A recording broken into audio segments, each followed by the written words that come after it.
Jean-Baptiste Djebari, bonjour. Bonjour à vous. J'ai une petite requête. Vous êtes loin? Réponse courte. Jean-Baptiste Djebari, c'est possible? Allez, on y va. J'essaie, déconfinement. Promis. Ben oui, il va falloir revenir en studio bientôt, hein, parce que bon, allez, avec déconfinement. plaisir. Très bientôt. Avec plaisir, oui, mais je sais. Déconfinement, l'impatience grandit. Les Français ont envie de se déplacer. Nous approchons maintenant du week-end de l'Ascension. Policiers et gendarmes seront mobilisés, j'imagine. Oui, absolument. Comme la semaine dernière, comme le week-end dernier, nous avons fait, vous savez, sur la règle des 100 km, plus de 200 000 contrôles qui ont donné lieu à environ quasiment 1 millier de PV, 950 PV. Donc il y aura effectivement des mobilisations fortes des forces de l'ordre, non pas pour embêter les Français, mais bien pour s'assurer du respect de cette règle qui permet d'éviter, pendant la période sanitaire un peu fragile, la propagation du virus. Et puis, vous le savez, nous pourrons nous projeter pour l'horizon des vacances d'été. Le Premier ministre a fait des premières annonces. Nous aurons fin mai un point de rendez-vous important pour nous projeter à la fois sur le mois de juin, la réouverture de nouvelles activités, et puis plus généralement les vacances d'été, en espérant que les choses effectivement continuent à s'améliorer. Alors, nous allons nous projeter ensemble, déjà, Jean-Baptiste Djebari. La SNCF, 100% du trafic des trains, quand? À partir de quand? Alors, en fait, c'est pas tellement une question de capacité, parce que la SNCF est capable, à l'horizon de mi-juin, de remettre quasiment 100% de ses TGV. C'est une question de savoir si on peut se déplacer. Vous savez qu'actuellement, nous avons environ 40% des TGV. Et je parlais à Jean-Pierre Farandou, le patron de la SNCF, hier, qui a rouvert les réservations pour les vacances d'été, les billets étant évidemment échangeables et remboursables, qui me disait qu'il observe le niveau de réservation de l'année dernière. Donc les Français ont envie de se déplacer. Et si les déplacements peuvent reprendre de façon normale, il y aura des TGV et il y aura 100% de TGV disponibles dès la fin du mois de juin. Dès la fin du mois de juin, 100% des TGV disponibles. Est-ce que les tarifs vont être gelés pendant quelques semaines ou quelques mois?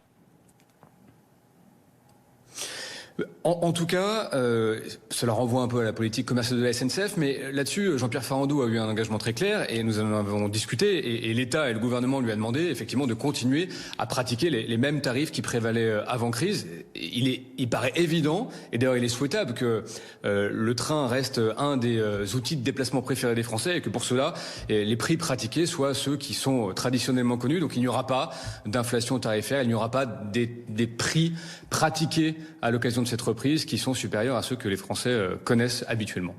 Je vais vous parler des avions, je vais vous parler des frontières, je vais vous parler des autocaristes, je vais vous parler des routes, des transporteurs routiers. Je commence avec les avions, les vacances d'été, dans les dom-toms d'abord. Est-ce que vous allez mettre à disposition, par exemple des étudiants, des billets moins chers pour rentrer à la maison ? Alors, deux éléments. D'abord, oui à cette première réponse. Nous avons conclu avec Air France et Air Austral des prix, des tarifs adaptés pour les étudiants qui vont s'appliquer à compter du 1er juillet jusqu'au 31 août pour effectivement revenir à la maison.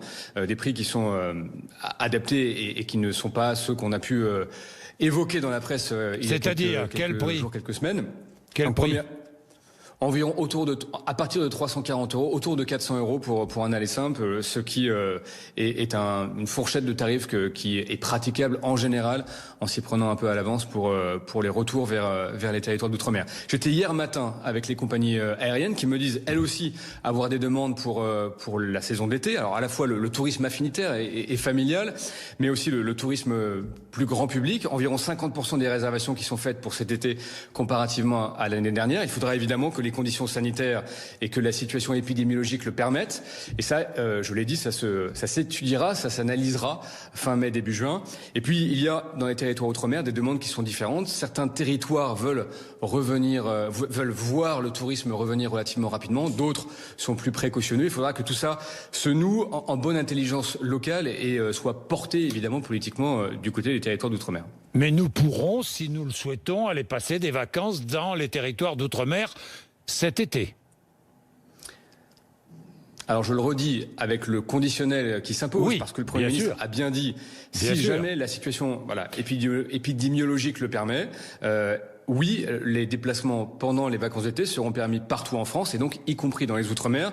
Il faut quand même le dire, une fragilité particulière dans certains territoires d'outre-mer. Vous le savez, le système sanitaire, le fait que ce soit des territoires isolés, des îles, que par nature le fret, par exemple, le fret médical est plus difficile à y faire parvenir. Il y a voilà, ces spécificités-là que vous connaissez très bien.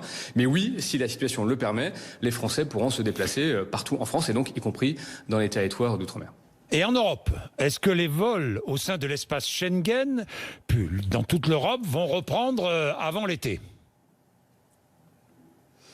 Alors, deux éléments. D'abord, les frontières restent fermées, frontières Schengen, intra-Schengen, hors de l'espace Schengen jusqu'au 15 juin. Vous savez, c'est ce qui a été rappelé par le président de la République hier.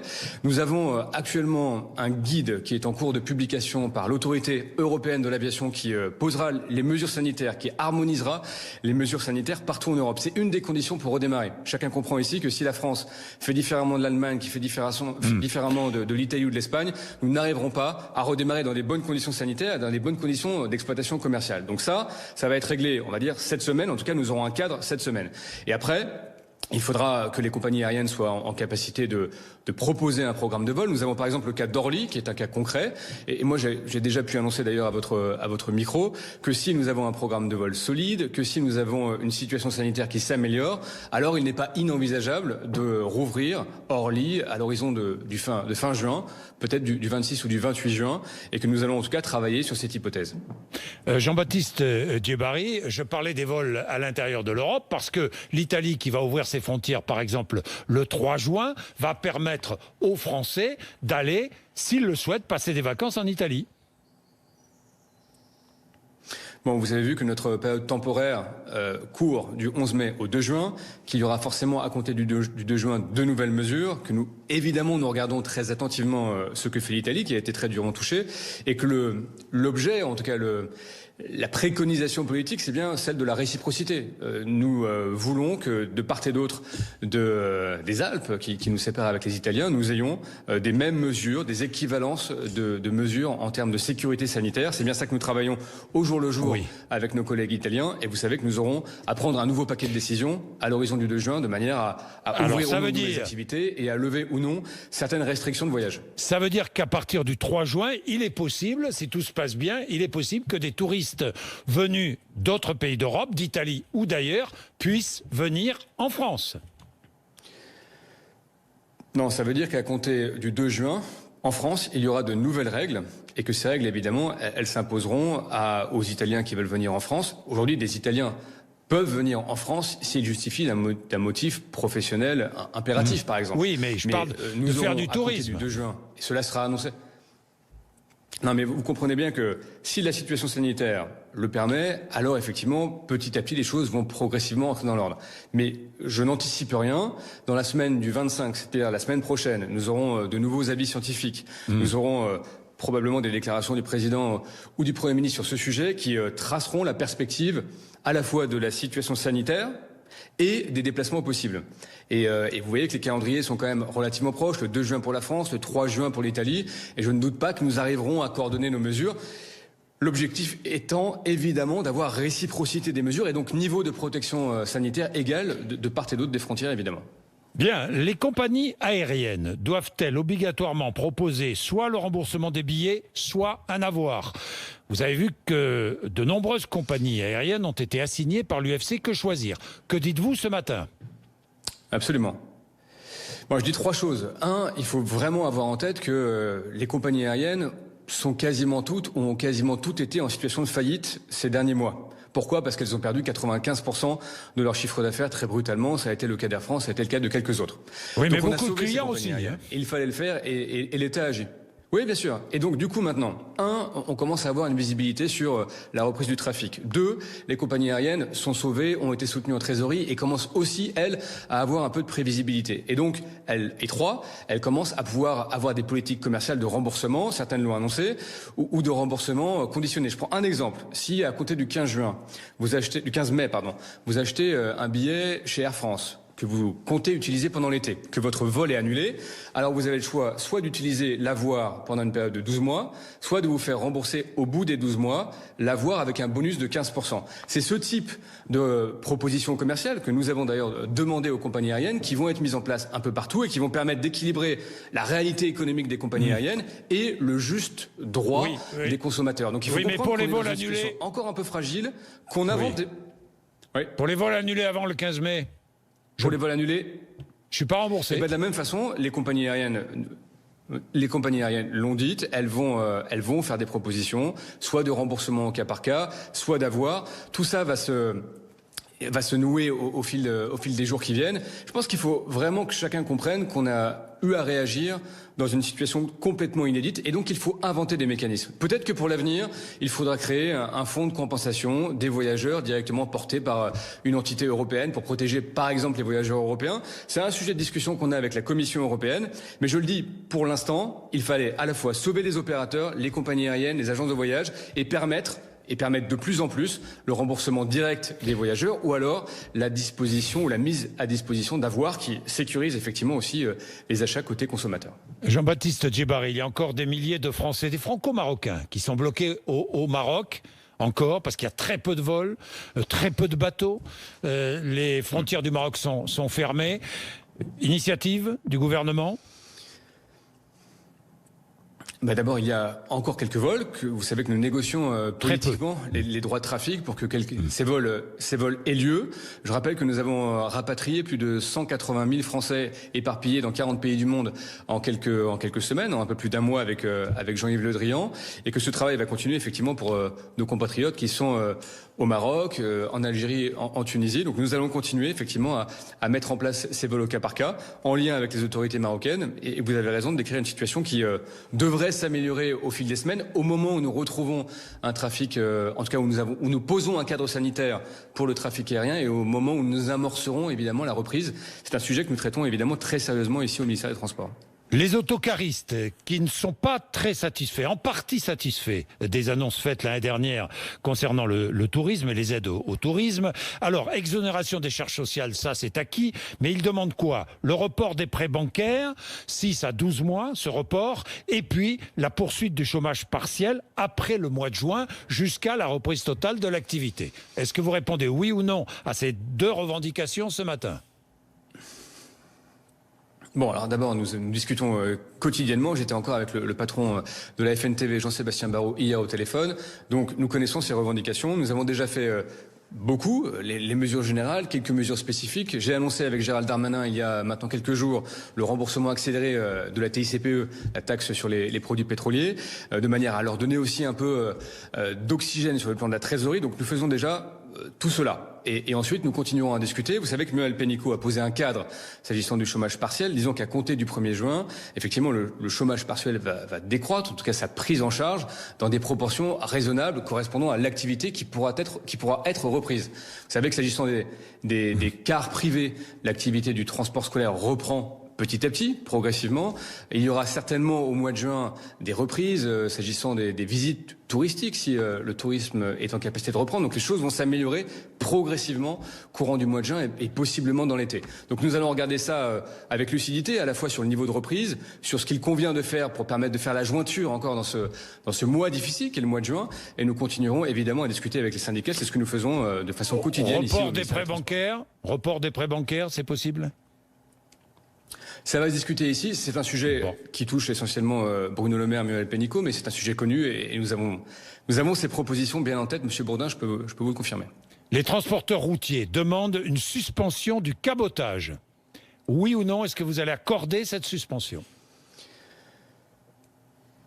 Alors, en l'état, c'est difficile à mettre en œuvre, mais j'ai eu tous les syndicats ces derniers jours sur ces sujets et à chaque fois, le sujet de la clause de sauvegarde, donc la suspension de 6 mois du cabotage est revenu. Pourquoi c'est compliqué ? D'abord parce que les flux sont ce qu'ils sont. Et aujourd'hui, si nous ne voulons pas créer d'effet de pénurie dans l'approvisionnement des supermarchés et dans la chaîne logistique, les flux étant ce qu'ils sont, c'est difficile de suspendre tout pendant 6 mois, sauf à créer des effets de pénurie assez importants. En revanche, et c'est l'engagement que nous prenons, il y a un besoin de régulation sociale au niveau européen qui me paraît devoir être rediscuté. Et je pense que toute l'initiative toutes les initiatives qui sont en train d'être prises par M. Macron, Mme Merkel, notamment hier, avec l'annonce éventuellement de la réforme des traités, des initiatives qui visent à sortir très rapidement de la crise sanitaire, de la crise économique et à se donner les capacités de rebond, de se construire en souveraineté. Tout ça permettra d'avoir des discussions exigeantes au sein de l'Union européenne sur le niveau de protection sociale que nous exigeons partout en Europe. Et ce sont des discussions que moi je me suis engagé à avoir avec mes collègues ministres des Transports européens. Nous avons un Conseil transport le 4 juin. J'ai eu l'occasion d'en discuter très intensément avec mon homologue allemand. Ce sont évidemment des sujets, celui de la régulation sociale sur lequel nous voulons avancer. Je prends un exemple que j'ai déjà eu l'occasion de citer, l'exemple du modèle Ryanair. On voit bien que s'agissant du transport aérien, mais ça peut s'appliquer évidemment à d'autres types de transports, on a eu des modèles qui ont prospéré parfois sur des zones grises du droit européen qui très clairement ont constitué certains excès et qu'il conviendra de réguler beaucoup plus fortement prochainement. Et c'est l'engagement que j'ai pris vis-à-vis des syndicats et c'est là-dessus, notamment, que nous allons travailler dans les jours, dans les semaines qui viennent. Les péages gratuits, je dis ça parce que Carole Delga, la présidente de la région Occitanie, demande des péages gratuits sur les autoroutes cet été pour accélérer le tourisme, le retour au tourisme. Oui, non? Jean-Baptiste Djebari, vous faites la demande aux sociétés d'autoroutes? Eh bien, j'engage... Non, mais d'abord, pour répondre sérieusement, d'abord, les sociétés d'autoroutes ont subi de la même façon des pertes de chiffre d'affaires de l'ordre de 80%. Et Mme Delga sait très bien que tout ça est noué et géré par des contrats qui d'ailleurs n'ont pas été négociés par nous, mais qui continuent à s'appliquer. Donc si Mme Delga veut rembourser le niveau de péage aux sociétés concessionnaires en Occitanie, je l'invite à entrer en contact avec les concessionnaires en question. Moi, je note que durant toute la période, la solidarité s'est exercée dans tous les domaines, et d'ailleurs y compris des concessionnaires autoroutiers vis-à-vis des personnels soignants. Vous savez qu'ils ont permis le remboursement à tous les personnels soignants des frais de péage encourus pendant cette période, et que ça continue d'ailleurs toujours. Donc je dis que cette proposition, on le comprend bien, est un peu politique, que sur le plan pratique et contractuel, elle est assez inopérante, et que moi je dis qu'on a besoin encore des concessionnaires pour faire des investissements assez majeurs dans les prochaines semaines. Je pense notamment aux bornes de recharge électrique qui permettront l'itinérance prochainement. Donc nous allons leur demander beaucoup aux concessionnaires autoroutiers, beaucoup, pour améliorer encore la qualité des infrastructures, pour permettre effectivement aux véhicules électriques c'est-à-dire de les mieux bornes. Fonctionner. Qu'est-ce que vous allez leur demander? Pour envisager. C'est-à-dire que je pense qu'aujourd'hui, on a encore un frein au véhicule à l'usage du véhicule électrique, qui est qu'on a trop peu de bornes, et notamment trop peu de bornes sur les longues distances. Et on voit bien que les concessionnaires autoroutiers, le disent d'ailleurs, ont volonté d'installer un certain nombre de bornes. Alors, qu'est-ce que vous allez leur demander? Le nombre de 100 000 bornes. Alors, je vais leur demander, très concrètement, d'installer ces bornes rapidement. Je vais leur demander aussi, d'ailleurs, de réfléchir Combien de des bornes? tarifs Combien de bornes sur les autoroutes? Combien de bornes? Objectif, Monsieur Bourdin, nous avons 24 000 bornes aujourd'hui, nous voulons 100 000 bornes en 2022. Je suis persuadé qu'avec l'effort collectif, nous pouvons avoir 100 000 bornes en 2021. Donc nous allons faire ce travail, c'est un travail d'ailleurs qui a été engagé depuis quelques temps avec eux, mais nous avons l'objectif d'avoir 100 000 bornes en 2021 de manière à permettre l'itinérance et à renforcer le modèle du véhicule électrique en Europe et en France. Vous savez que nous avons de grands constructeurs pour ça qui sont engagés et que nous menons une action européenne très forte sur la filière de la batterie électrique. Donc nous avons cette ambition très forte. Et par ailleurs, je leur demande aussi de réfléchir à une nouvelle grille de tarifs. Vous savez, nous avons besoin d'aller vers des tarifs un peu différenciés, selon que vous utilisez des véhicules propres, justement, selon que vous soyez possiblement demain en covoiturage. Donc, c'est un travail inabouti, ce que je présente là. Mais nous aurons besoin de cette créativité collective de manière à ce que le monde de demain, puisqu'il convient de l'appeler comme ça, soit aussi plus juste sur le plan des déplacements. Et c'est en tout cas, à mon avis, de beaux sujets de travail que nous pourrons mener ensemble. Deux choses avant de terminer. Première question, est-ce que l'État aidera bien la SNCF? L'État est actionnaire. Est-ce que l'État va aider comme l'État aide Air France ou Renault? Je rappelle que l'État... Mais la réponse est oui, Monsieur Bourdin. Je rappelle que l'État a repris 35 milliards de dettes. C'est donc énorme et inédit. Que l'État investit 50% de plus chaque année que ce qui a prévalu dans la décennie précédente. 3,6 milliards d'euros sur le réseau. C'est conséquent. Et que l'État, évidemment, aidera la SNCF. J'ai demandé à Jean-Pierre Farandou, après la crise, dès lors qu'on aura vraiment une vision un peu juste de ce qui s'est passé sur le plan financier, de me présenter une trajectoire financière que nous allons retravailler ensemble, de rephaser les travaux. Vous savez que beaucoup de travaux ont été suspendus ou se sont ralentis. Donc nous allons rephaser tout ça. Mais l'ambition ferroviaire, elle demeure. Et j'ai pu avoir une discussion intéressante avec le président de la République la semaine dernière. Nous avons évoqué le sujet des petites lignes. Ça demeure une priorité. Le sujet du fret ferroviaire, extrêmement important. Et nous aurons à prendre des engagements très forts sur le sujet, y compris au plan européen. Le sujet des trains de nuit. Les trains de nuit sont un très beau sujet et qui a été trop longtemps délaissé en France quand on regarde la situation de 2010 par exemple à aujourd'hui. Donc nous avons pour le ferroviaire évidemment une ambition qui demeure et nous prendrons les mesures de soutien de la SNCF qui s'imposent. Et pour des compagnies aériennes comme Corsair, par exemple, ou d'autres, est-ce que vous allez trouver des solutions? Toutes les compagnies aériennes, absolument. D'ailleurs, nous avançons bien avec Monsieur de Izagir, le patron de Corsair, que j'ai encore vu hier matin. Chaque cas est un peu différent, ça dépend aussi des actionnaires. Nous demandons évidemment aux actionnaires de contribuer. Donc il a fallu gérer des cas très différents, mais tant pour Air Austral que pour Corsair, que pour les autres compagnies qui ont suscité ou qui ont exercé des demandes à l'égard de l'État. Nous avons travaillé au cas par cas, en lien avec les services de Bercy, pour trouver le meilleur paquet de solutions. Et nous avançons bien sur l'ensemble de ces requêtes, de ces demandes, pour passer la crise. Après, il y aura l'après-crise. Il faudra que le pavillon français soit fort, mais nous avançons bien ces jours-ci avec les compagnies aériennes. Jean-Baptiste Djebbari, j'ai une dernière question qui est très politique. 9e groupe créé à l'Assemblée nationale. Oui. Est-ce que c'est un tournant dans le quinquennat? La République en marche perd sa majorité absolue. Est-ce un tournant? Alors 2 points, la République en marche perd peut-être sa majorité absolue, mais la majorité présidentielle avec nos alliés du MoDem demeure, donc notre capacité à agir demeure. Et 2, je connais très bien les personnes qui ont rejoint ce 9e groupe. La question c'est pas tant de rejoindre un groupe, c'est pourquoi faire.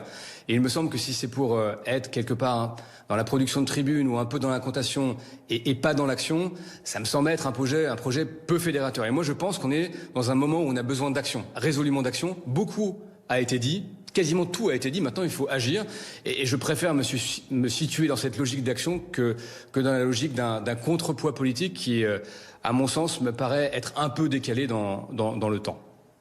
Merci Jean-Baptiste Djebbari, merci d'avoir accepté de répondre à nos questions sur RMC et BFM TV.